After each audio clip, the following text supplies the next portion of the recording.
Here too.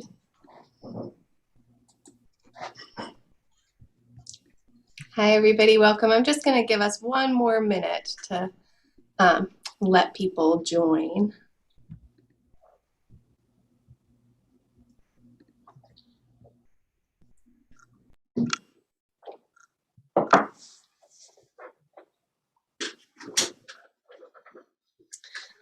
All right, it is 12:01.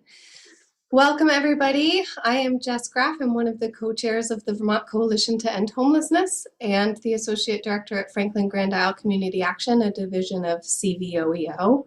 And thank you all for joining us today for our annual Homelessness Awareness Day Vigil. I am going to give a welcoming statement, and then we will be introducing our guests for the next 30 minutes. So this vigil is a moment when we pause to honor and remember those who have died while experiencing homelessness. It is also a moment when we hold space to recognize the suffering and trauma that homelessness causes. Currently, about 2,300 homeless Vermonters are being sheltered through the state's emergency housing program. Hundreds more are living in emergency shelters throughout the state, and still more are living outside.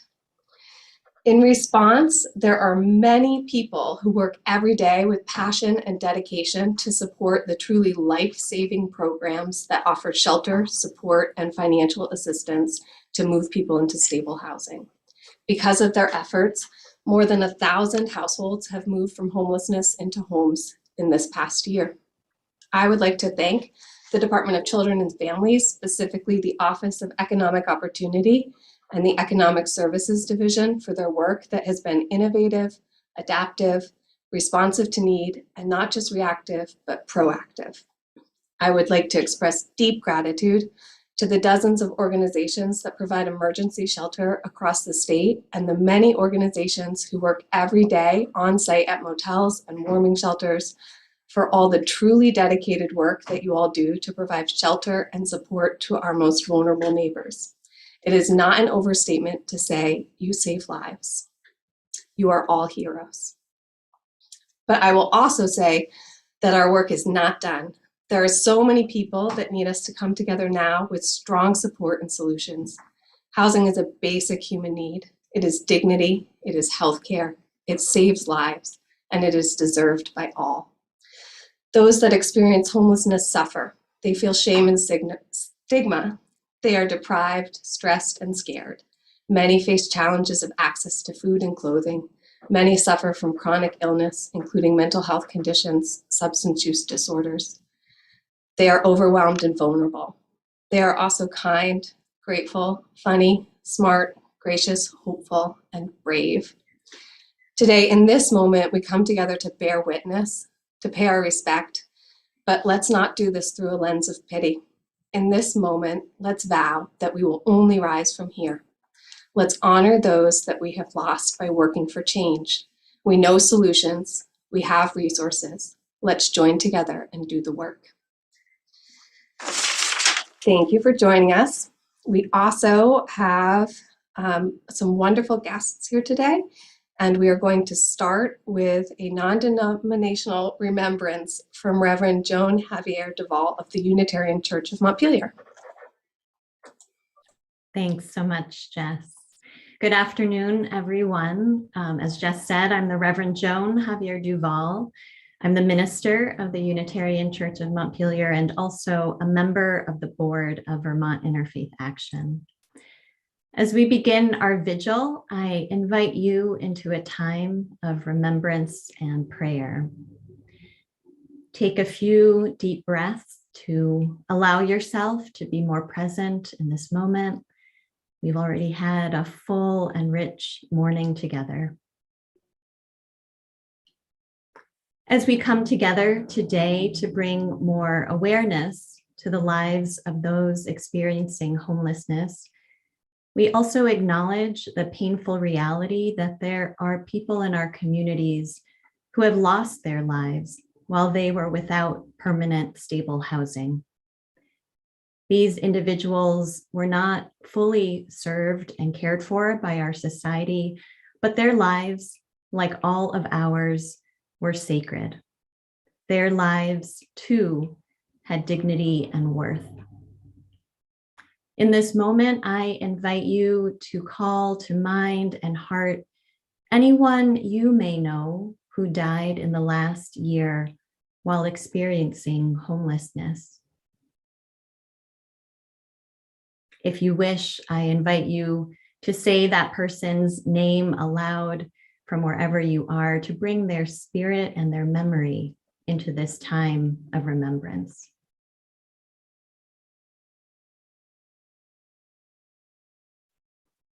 We hold in our hearts all those being remembered today. They were our friends, they were our neighbors, they were our family.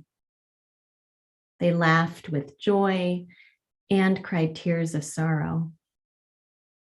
They had hopes and dreams, and they suffered from trauma, ill health, exposure to the elements, and lack of access to basic resources. We mourn that their lives were cut short without knowing the stability and safety of a home to call their own. And I light this candle in their honor and memory.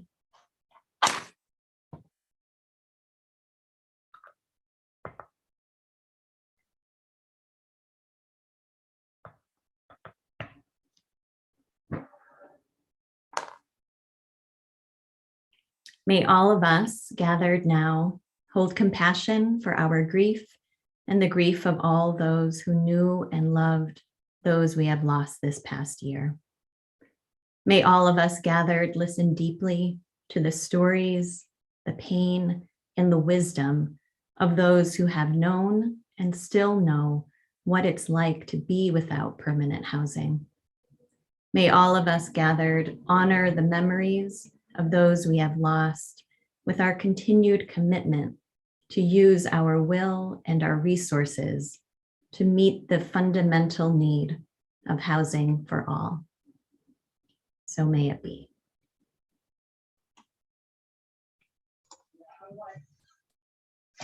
Thank you, Reverend. My name is Will Town. I'm the chair of the Chittenden County Homeless Alliance, as well as the director of housing and operations at Spectrum Youth and Family Services. Up next, we have a reading of a personal obituary for a homeless man, which will be done by Jennifer Fontaine, the director of operations at the Upper Valley Haven. Good afternoon. A personal obituary for a homeless man. Dear editor, an obituary for a homeless man. November 2008, Marinette, Wisconsin. He died of starvation and exposure in a tent hidden between a hospital and a grocery store. His name is unknown. He was survived by unknown family. He may have been a veteran. He once was someone's baby, probably cherished and loved by someone for at least a brief part of his life. He was a sinner, but aren't we all? He was brilliant at being who he was. He was one of a kind. He had given up on life, and life had given up on him. He was preceded in death by the loss of community. His fate was determined by our inability to recreate the basic neighborhood concept of life in America. There will be no services.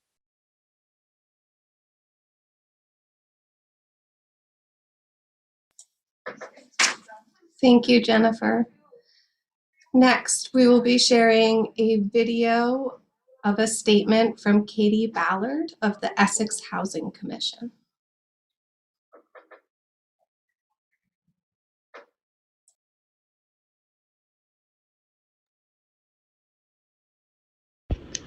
Hello, my name is Katie Ballard, and less than 4 years ago, my family and I struggled with homelessness. It was the hardest label we ever faced when anyone found out about it. Today, we live in Essex Junction, an amazing community, and I am proud to be the chair of the Housing Commission jointly serving the town and the Junction. I just wanted to take a minute today to remind everyone that is struggling has struggled or worries about struggling with homelessness to reach out, to ask for help, and to keep your head up. We are all one life-changing moment away from struggling too, and that is why we have to remember, people matter, period. Your address does not define you. Thank you and have a great day.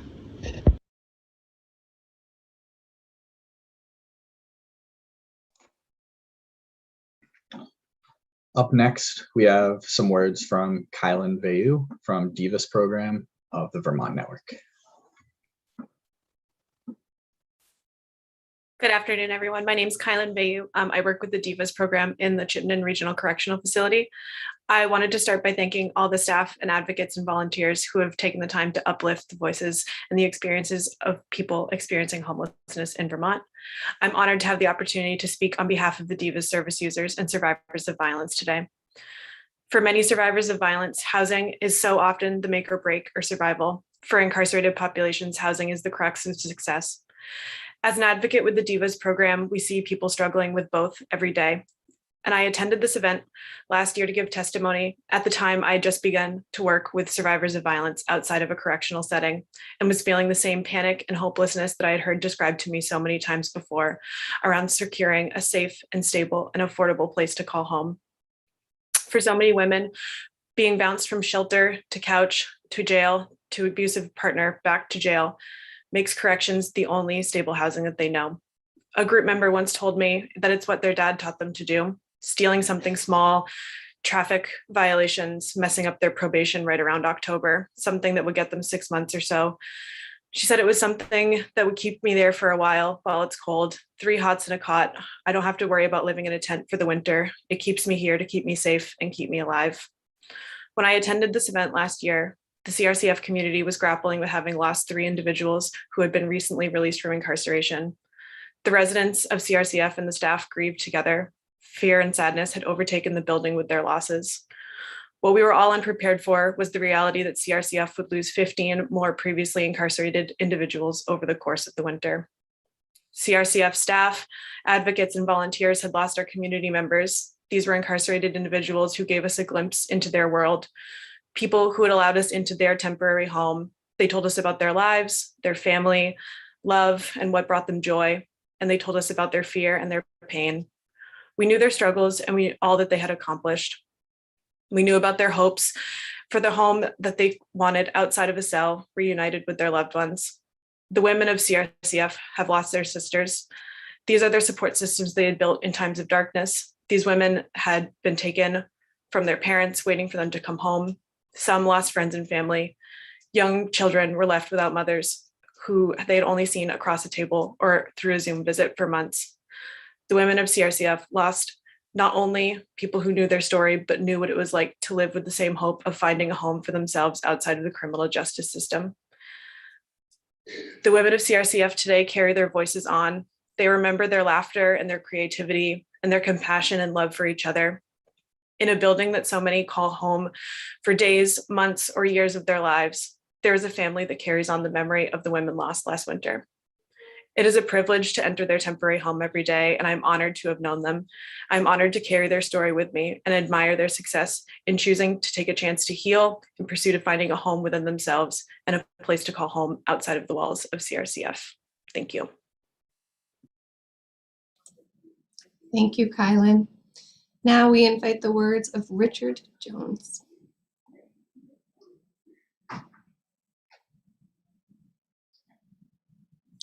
Richard, you're still muted. Hi, I'm Richard Jones. I'm stably housed as of this month, and I was homeless back in July. I came from New York State and applied for, Section 8 and emergency housing. And my story was I was turned down, and I was prepared to live in my car, which I did. And I have a son here, which is why I came to Burlington. I had been here before, so I knew it was a nice place to be. And what came through for me was I applied with the VHA, and I held on to my application for 3 weeks because I didn't know how to answer a single question about getting an agency to verify that I was homeless. And it kind of vexed me. I didn't know how to answer. I didn't know what agency I needed to go to. And I could have just easily checked it off and just to apply my or submit my application. But I finally figured out I maybe needed to find an agency. And so I went to CVOEO, and from there, everything clicked. It turned out I was applicable for veteran services, and from there, Pathways supported me from the fall, and I was housed in motels. And somehow I qualified for Section 8. I would think kind of in a rapid fashion since I only applied in July. And so now here I am, and I have an apartment in Burlington. My son is really happy. And so I think I'm a representative of a success, and I wanted to share that, you know, things can work. And so I can only encourage people to try to not give up on, you know, the agencies and system that we have. And I'd like to thank everyone who is participating in that work. And I think you're doing really important things to help, and people just have to not give up or know that there is help there. And so thank you very much, all of you, for participating in, you know, what is a very, you know, important work socially and for, you know, humanity, and for all that, you know, all the people that you can help. I'm sure, like, you know, they're just going about their lives like they should be. And but I would like to, you know, to see if there's some way that, you know, we can give back, you know, or I don't know. I just want to, you know, be grateful, and not just say like, oh yeah, the system worked, but it was because people in your place are putting in the effort. And I, you know, went from motel to motel, and only because people were making calls for me to connect me to another place after my week expired. So they were looking out for me, and it was a great feeling to know that people were there for me. So that's what I'd like to share. Thank you, Rich. We really appreciate you sharing. I see Beth Ann Meyer has joined the call. I don't know if you have anything you'd like to add, Beth Ann, or if you have anybody with you that would like to speak. I'm sorry, the person that I had arranged to have speak is ill and wasn't able to connect here in a short period of time, so I don't have anybody.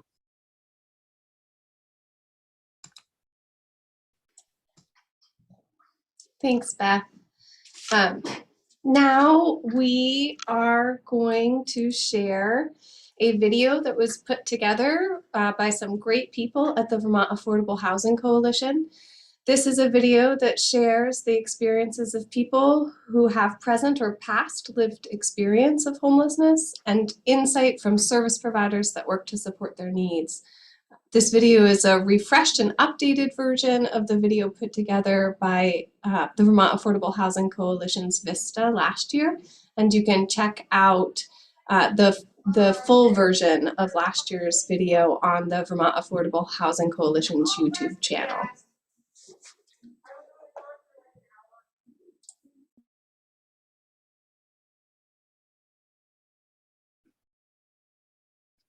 Everything's relative, right? So I think Vermont does a fairly good job at mitigating homelessness.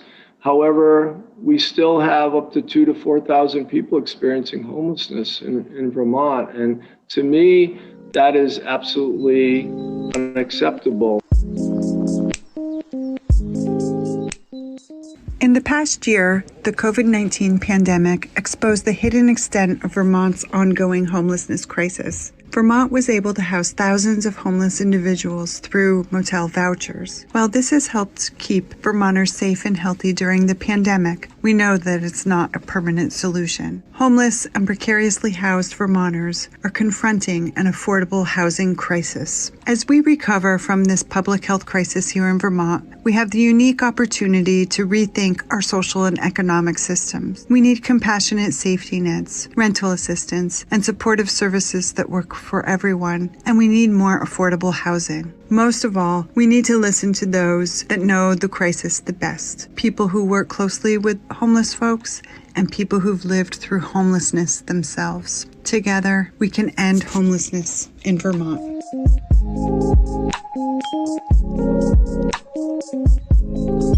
My name's John. I am a father of two, divorced unfortunately, but we co-parent, and that's why I'm up here in Vermont. My name is Val. I'm 24 years old, and I've been living in this apartment for about almost 3 years now. My name is Marie Lennon. I live in Middlebury, Vermont. First, my name's Sean Elsis, and I moved up to Vermont in 2011 due to me being transgender. So I gave up my career working for the state of Texas as a lieutenant because of the harassment I was getting down south. So I thought it'd be easier and it was a lot easier for me to transition up here. Well, my name is Kathy Curley, and I used to always say that everybody is always one check away from being homeless. And I spent my 61st birthday in my car. It was a little embarrassing because here I am, 61 years old, and I have nowhere to live. I've always been a people person, but when I was at the Charter House, I was so withdrawn. In 2017, I was very depressed. I was going through the lowest point of my life. My parents were fighting. I was in school and failing classes. I had trouble making connections. I had no social skills whatsoever to really connect with anybody. So I was really closed off and was very lonely and just feeling like pretty much everything in my life was crumbling around me. Never, ever in a million years thought that I'd have to stop working or I would ever end up homeless. Now, I'm guilty of this. I always thought homeless people were drug addicts or alcoholics that just didn't give a crap about their lives. And that was wrong of me to think that way after being put in that situation, because we're all one paycheck away from being homeless. It's hard for somebody on the outside looking in at us to say, just do this, just do that. That's not an option. It's not that simple, man.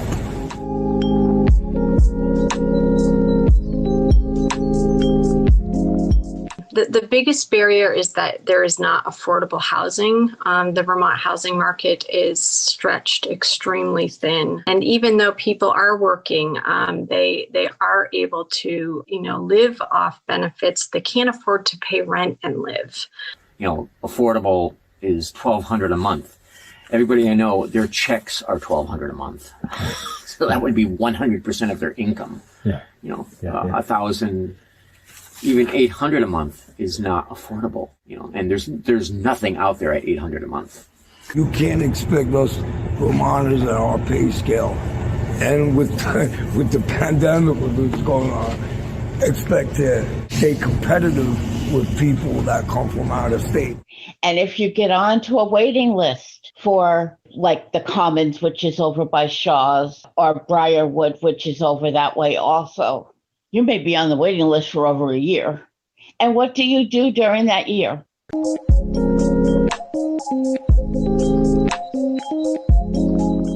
from an operations standpoint, the impact has been tremendous. We were originally a strong volunteer base.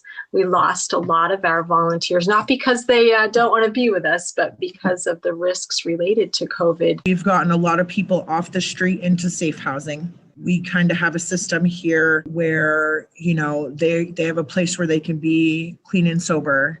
They can come into the office and vent and talk. I think that has been a powerful moment for all of us to say, wait a minute, why would we go back to where we were? Why would we go back to congregate shelter settings that are unhealthy in terms of public safety, that are stigmatizing, and that don't allow people the personal space and the ability to move forward?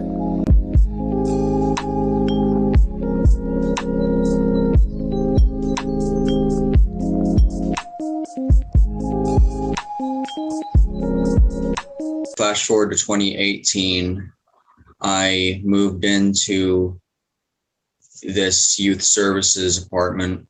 That program taught me a lot about living on my own. I had to learn to feed myself. I had to learn to clean. I had to learn to, find a job. I had to learn about like how to transport myself as like a 21-year-old kid who didn't have a car. I feel like I finally feel content with where I am in my life at this current moment.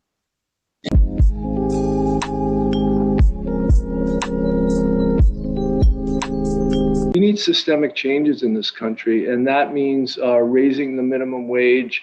That means creating more affordable housing, and that means affordable health care and equitable food access, good nutritious food for all. If we don't see the needle moving in the next couple of years, it's simply because it hasn't become a true priority when it comes to our time, energy, and resources as a community.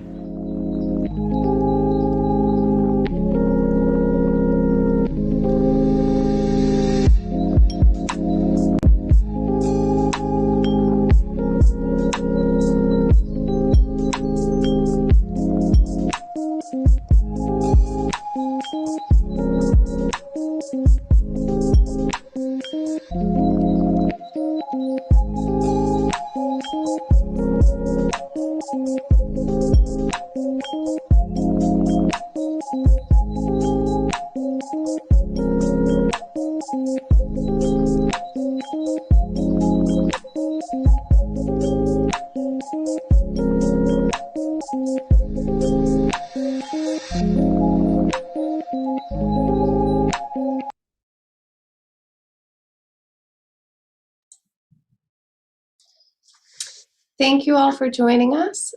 That concludes our 2022 Homelessness Appreciation Day Vigil.